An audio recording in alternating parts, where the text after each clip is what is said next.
The film follows Sheriff Jim Dillon, who has sworn to keep the peace in Horse Cave, a small, quiet town of less than 1,000 people. He is assisted by his trusted deputy, Matt Reynolds. One day, two motorcycle gang members appear in town. Matt spots them passing by the sheriff's office. Their unusual presence raises his concern, especially since gangs rarely show up in town so early in the morning. Jim reassured Matt, telling him not to worry. The motorcycle gang might have gotten lost and ended up in town by accident. Not only was Matt surprised to see them, but everyone in the caf also watched them with suspicion, wondering what they were doing. One gang member, Shovelhead, caused a commotion as soon as he entered. He demanded that the caf owner, Kathy, serve him alcohol. Kathy refused, explaining that the caf did not serve alcohol in the morning. Shovelhead continued to demand beer from Kathy. She reacted by striking him with a bottle, which made him furious. He challenged Kathy to a fight, while his friend Jarhead just stood and watched. Luckily, Marshal Jim arrived at the caf in time.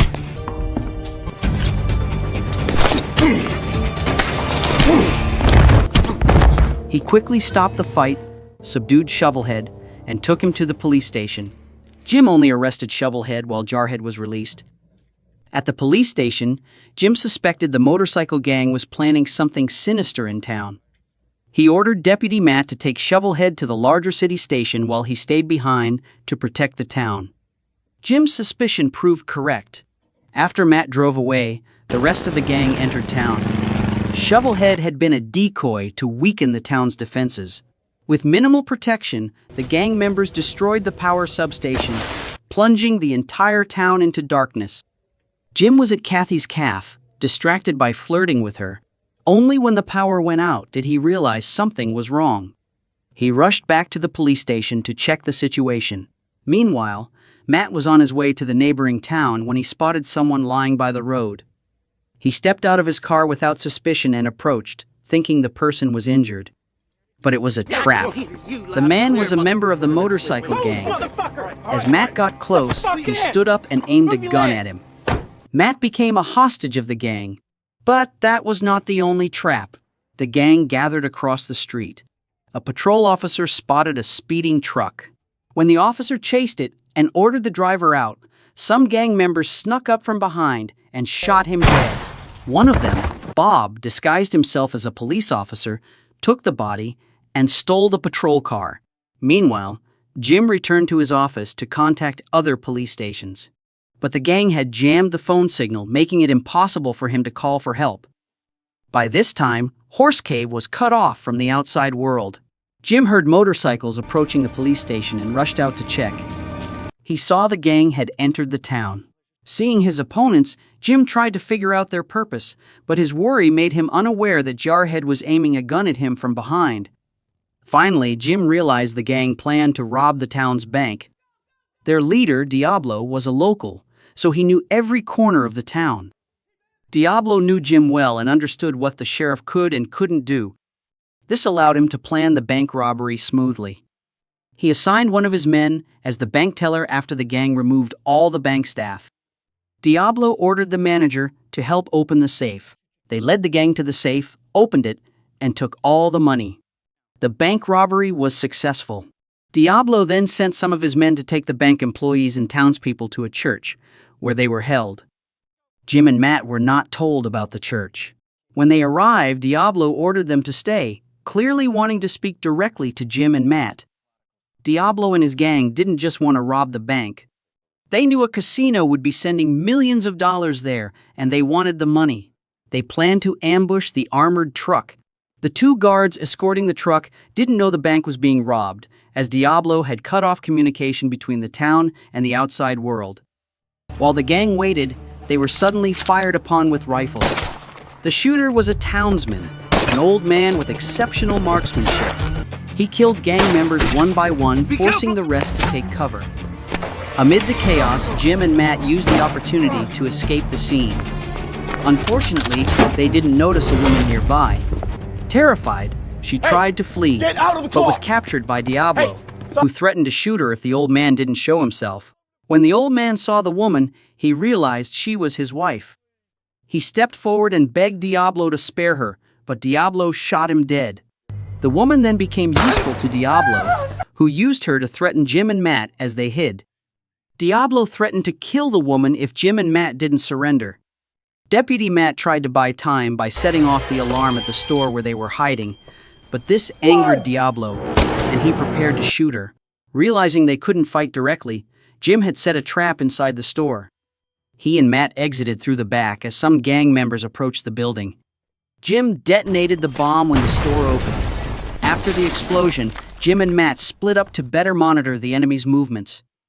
Diablo and his gang let Jim and Matt leave for the moment, as they still had to wait for the armored truck. They stayed inside the bank, ready to ambush the truck's guards as soon as they arrived. When the truck arrived, the driver sensed the town's unusually quiet atmosphere and asked his partner to check the bank while he waited in the vehicle. He didn't know that Diablo and his gang were hiding inside. They immediately captured the guard and brought him back to the truck, demanding the driver open the rear doors. When the driver refused, Diablo shot the guard. Diablo and his gang used explosives to blow open the truck's back door after taking the money. They rushed straight to the church, where they held villagers and bank employees hostage. Diablo dragged Kathy outside, planning to use her as bait to lure Jim and Matt. At that moment, Matt was near the church with a long rifle. He aimed directly at Diablo and his men, ready to pull the trigger and take them out. Jim stopped Matt from shooting. He knew Matt wasn't skilled at long-range shots and feared the bullet might hit Kathy, who was near Diablo. Jim intended for Matt to stay aside and watch, but Matt refused and surrendered himself to Diablo, hoping he would release Kathy. Seeing Matt surrender, Jim still fired, hitting one of the gang members, which enraged Diablo. Diablo then ordered some of his men to take Kathy and Matt away. Back at the church, Diablo and his men were hunting Jim, unaware that he had set traps in the town. A car rigged with explosives went off when one of them opened the door.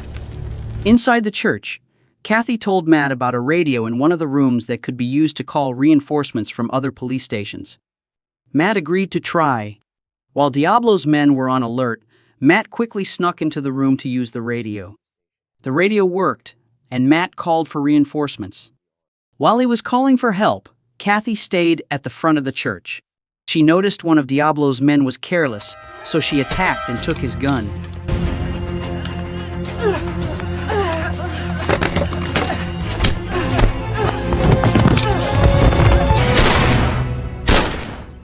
Her effort succeeded. After taking out the gang members, she led all the hostages to a safe location across town. Meanwhile, Jim fought Diablo and another gang member. Come back! Where you headed, Marshal? After the shootout, Jim had taken out the henchman, but Diablo escaped. He ran to his vehicle and rejoined his remaining men. A henchman informed Diablo that police from a nearby town would arrive soon, and they had to leave immediately with Rob's money. Diablo decided to stop chasing Jim and focus on escaping before the police arrived. As he prepared to leave, Jim appeared and shot one of Diablo's henchmen. Unfortunately, Jim ran out of bullets before he could hit Diablo, allowing him to escape with the money. As Diablo was about to flee, Kathy arrived with a horse and a rifle, handing them to Jim so he could pursue Diablo. Jim immediately chased Diablo on the stolen motorcycle. The pursuit lasted several minutes before Jim shot Diablo's bike, causing him to crash onto the paved road. Diablo injured his leg and could no longer run. Jim decided not to spare him, as Diablo had killed many people. His only punishment was death. Jim shot Diablo. Peace returned to Horse Cave. Jim resumed his role as sheriff, and now had a girlfriend, Kathy. The movie ended.